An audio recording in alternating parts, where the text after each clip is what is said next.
Happy summer solstice, everyone. Thank you for being here with me. I apologize for not sticking to my weekly video quota. That may have been a little too ambitious of me. um, these things I'm talking about and that come to me, it's not entirely a linear process, and it's difficult to stick to a schedule such as a weekly video. Sometimes I'm in a nebulous cloud, which is where I have been since the end of April, seeking clarity. But this full moon on June 17th, it was June 17th, I believe, was in Sagittarius at the galactic center, flooding us with so much light, and I sure did feel it, and it woke me up and inspired me to get things moving again. So here I am. Another thing that happened that week was Mars conjunct North Node opposing Pluto in the South Node. So the past few weeks have been a little tense energetically for all of us. Maybe you felt that in your personal life. Obviously, in the world of politics and world news, it's been really intense. We've seen it. We saw it in Hong Kong, Sudan, this thing with Iran, pardon me. And I'm sure there's much more than that. I can only absorb so much. And then we have the solstice. And then this next month is just going to be action-packed, you guys. So prepare yourself, steady yourself, fortify yourself. I'll do my best to. We'll see how it goes. So we have on July 2nd a total solar eclipse, new moon in Cancer. And then we have, let me see my notes. There's so much going on. So then July 7th, Mercury goes retrograde. We all love that. Oh, and by the way, on the solstice, Neptune went retrograde. And then we have July 16th, full moon, partial lunar eclipse in Capricorn.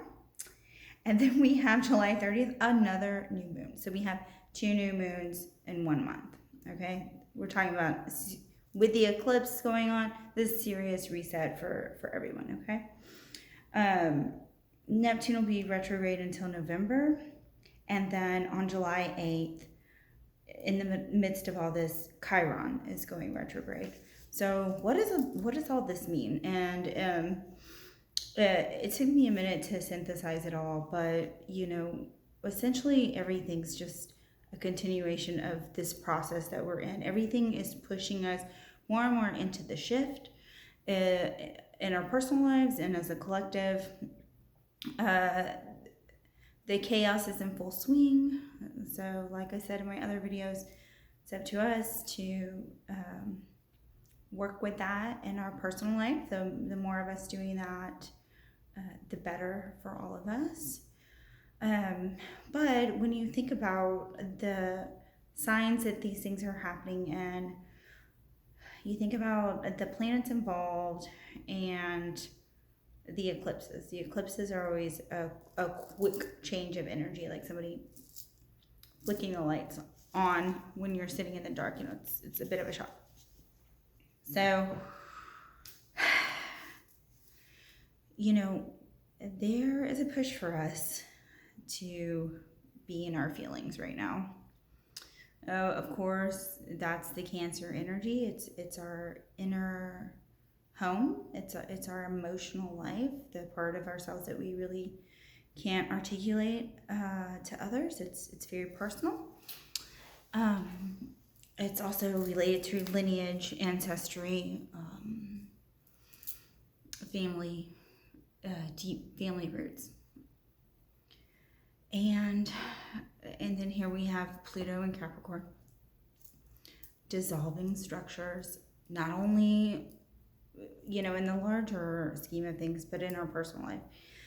Neptune going in retrograde, that is us struggling for meaning here, being disillusioned, getting some reality checks. This is more of a collective energy, but depending on you and you know what's going on with you personally, you could feel this powerfully as well. Obviously, Mercury retrograde, that is a time for us to take a step back, become less attached to the linear mind that's constantly going and you know processing things in a very practical way. This is a good time for meditation, especially with Neptune in retrograde, especially with you know what just happened with Mars and Pluto. Mars and Pluto opposing each other, conjunct the North and South Node. This is so intense.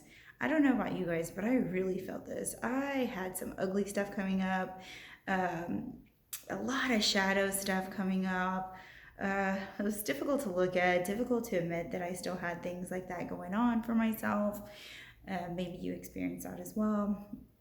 But you know what? If you're sitting there meditating and doing, you know, your vision for where you want to be in the future, well, guess what? Is part of the process is you dealing with that stuff and you being uncomfortable and having to move out of your comfort zone a bit to get to that place.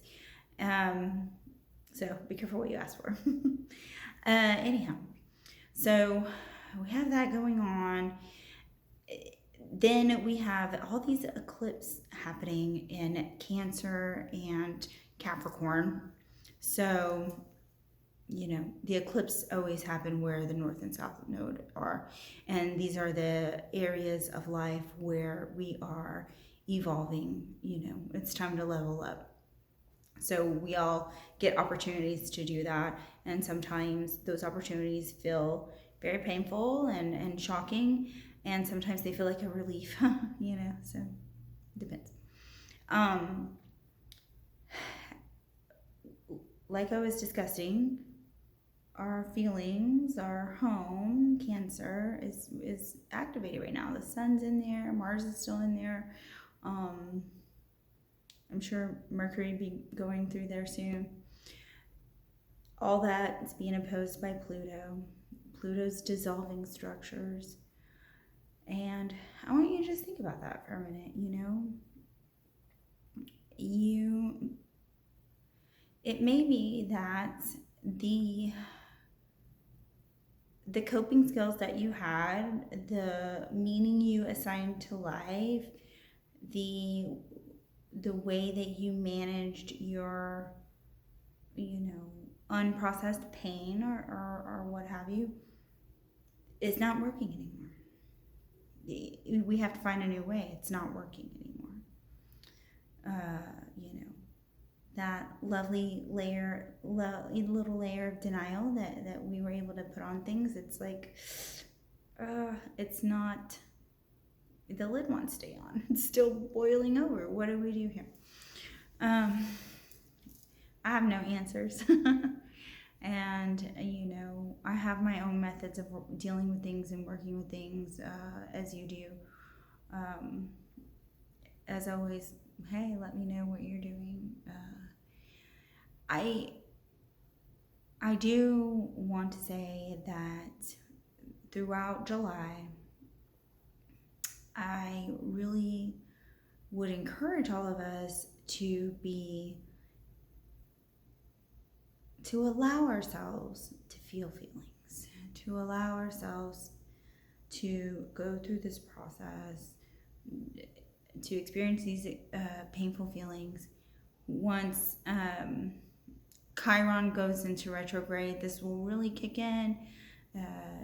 These deep wounds that we maybe have become unaware of because we just kind of put it on the back burner, they may come back up. So maybe you want to do some healing work with somebody, get a Reiki session, get a massage, any sort of focusing on healing is essential right now.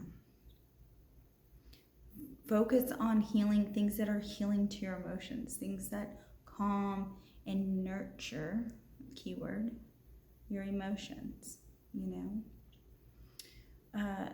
that could be that's different for everybody. Do more of that.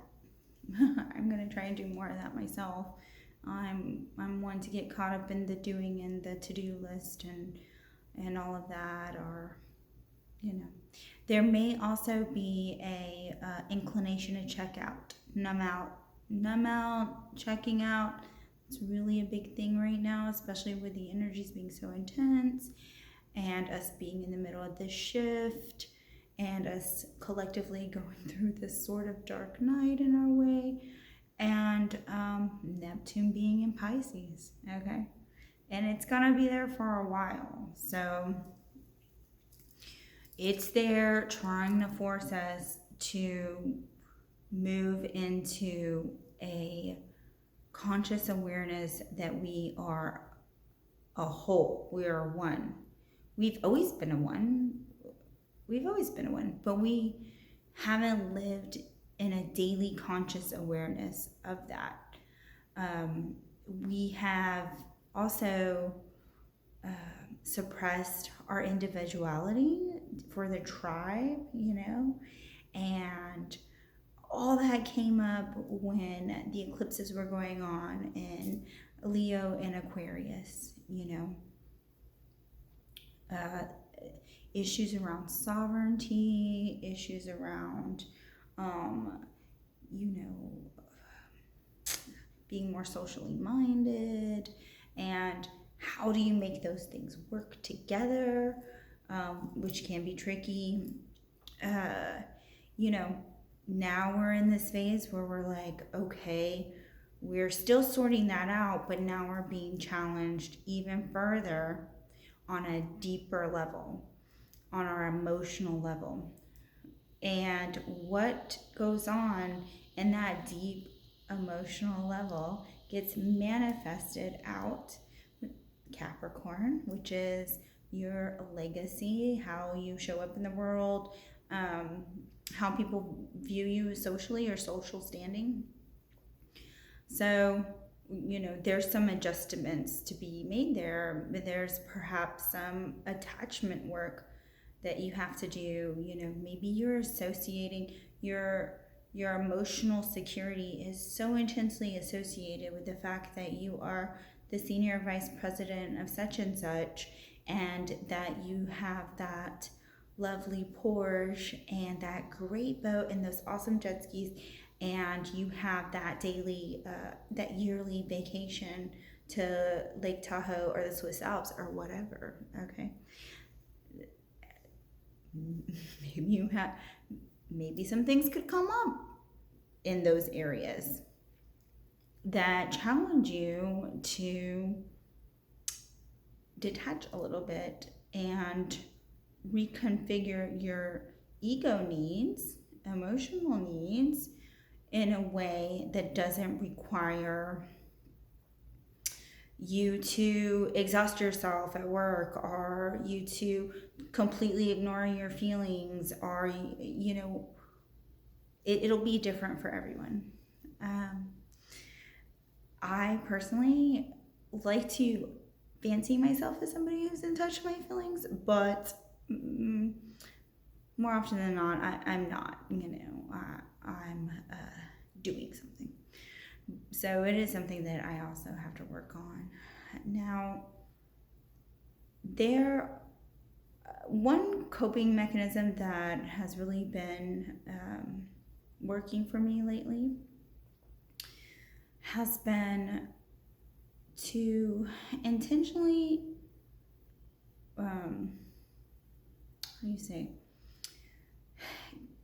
just think about the people in my life and how they handle their struggles, their issues, whatever's going on a day-to-day basis, how they get through it. And I find it so humbling. And also it keeps me from being self-absorbed. Obviously, you should not be thinking about yourself constantly. Leads to maybe some narcissistic tendencies. So, it's not good to be self-absorbed, but it is good to be self-aware, okay? And it's not good to be quote unquote self-centered, but to be able to center yourself, very good. Okay, so flip that coin and do it in a more positive way whenever you can. It's not always easy to be in hyper awareness all the time. I don't know who is, but we try a little bit.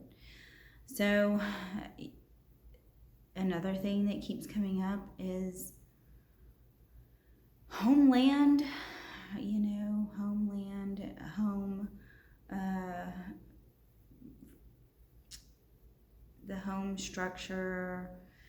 What is home to you? Obviously the United States and Europe are dealing with this on a macro level right now. What restructuring what home is to them, what their country means, and it's tough. It's tough to watch on the news.